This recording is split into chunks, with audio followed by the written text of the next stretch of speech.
Que tu t'aperçois aujourd'hui, c'est que l'IA se pointe et est en train de menacer et créant des frayeurs, parce qu'en fait, l'IA va mettre une grande partie des cerveaux au chômage, parce que l'IA, on sait plus que les cerveaux, et les quantités de savoir de par cœur qu'il fallait faire à l'école, ben, aujourd'hui, il n'y en a plus besoin.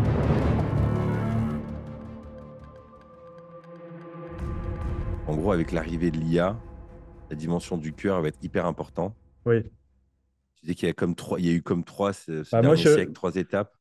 ouais, mais c'est pareil, c'est une intuition. Je ne suis pas chercheur, j'ai pas lu pas mal de choses, mais en fait, à travers mon cœur qui est parti en sucette, et puis en essayant de l'observer, puis de m'observant aussi, parce que je suis mon propre cobaye dans mes analyses, je me dis, et en ayant été dans l'économie et dans la tech, et donc suivant et étant toujours quand même assez connecté à tous ces sujets, en fait, je suis arrivé à la conclusion que au XVIIIe siècle, XIXe siècle, dans l'ère industrielle, on est allé dans les campagnes recruter des bras pour pouvoir produire et de construire des usines. Et donc, la croissance et l'énergie des bras a fait la croissance du 18e, du 19e et début du 20e.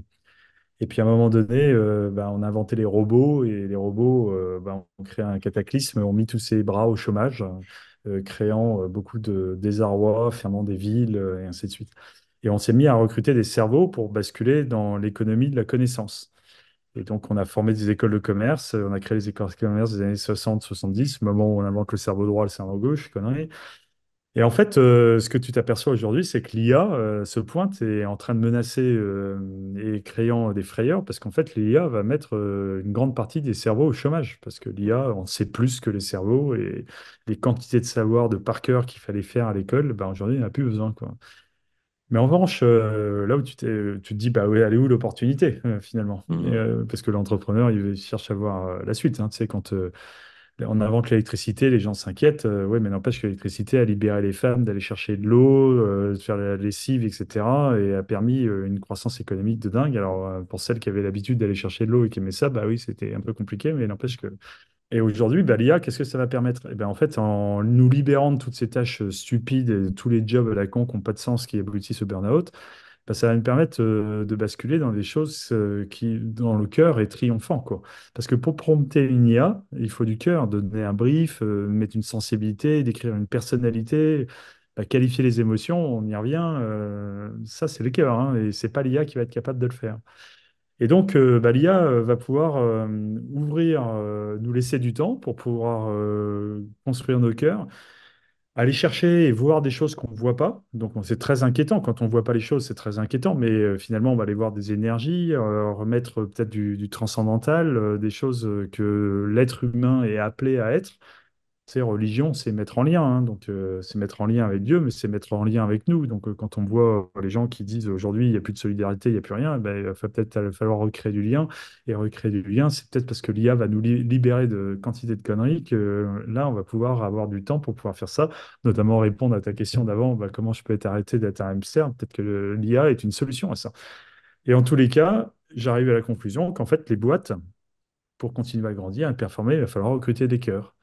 Et aujourd'hui, comment on recrute un cœur, comment on forme un cœur, etc. Bah, ça passe sur une génération, mais je trouve que enfin, j'adore cette idée. Je me trouve que c'est génial de se dire que tu as devant nous tout ça à créer.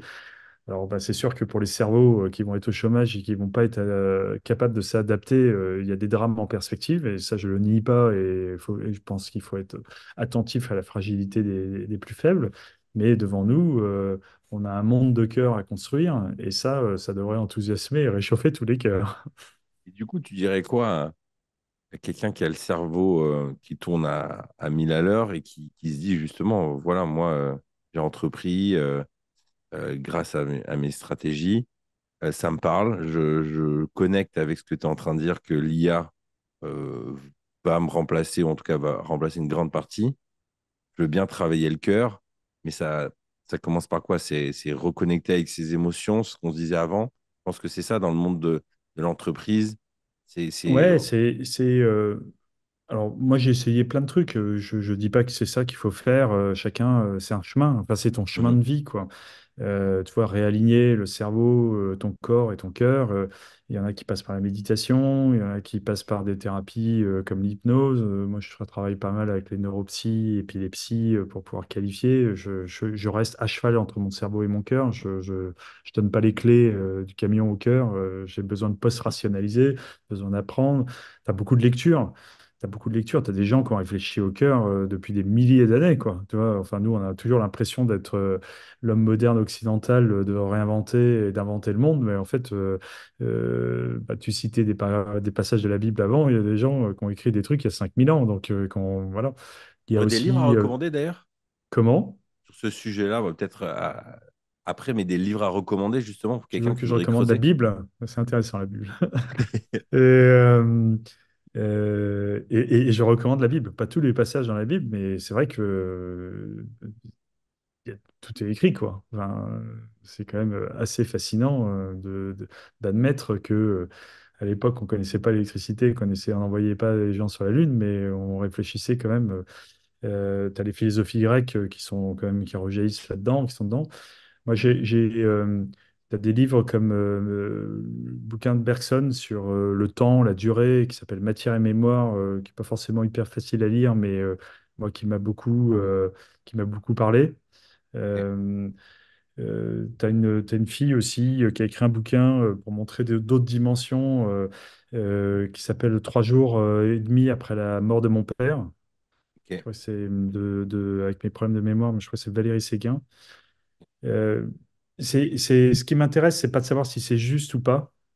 Ce qui m'intéresse, c'est que ça ouvre des dimensions et et que je pense qu'aujourd'hui, il faut aller prospecter dans des univers qu'on connaît pas, qu'on n'appréhende pas ou qu'on a perdu aussi, parce que probablement qu'on les maîtrisait aussi avant. Comment on a construit les pyramides, j'en sais rien. Mais peut-être qu'il y avait des choses que, voilà. C'est vrai. Moi, je m'autorise. Alors, certains vont dire, ah, bah, t'es complotiste. Je n'ai rien de complotiste. Je m'autorise à penser que ce qui est impensable est peut-être pensable.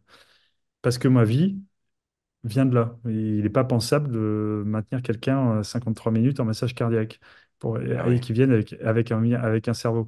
Donc, ce qui est complètement irréaliste d'un point de vue scientifique, manifestement, j'en ai le cadeau tous les jours. Et En ben, gros, cette expérience, elle t'a ouvert sur en te disant tout est un peu possible, donc autant explorer. exactement, et tu t'interdis rien, et les poncifs de ce mec pense mal, etc. Là, pour le coup, peut-être que j'aurais pensé comme ça avant, mais maintenant je Mhm. m'autorise à aller. Et après, ça me parle pas. J'ai essayé plein de thérapies qui me parlent pas, dans l'hypnose, dans l'auto-hypnose, etc. Moi, ça me parle pas, ça résonne pas.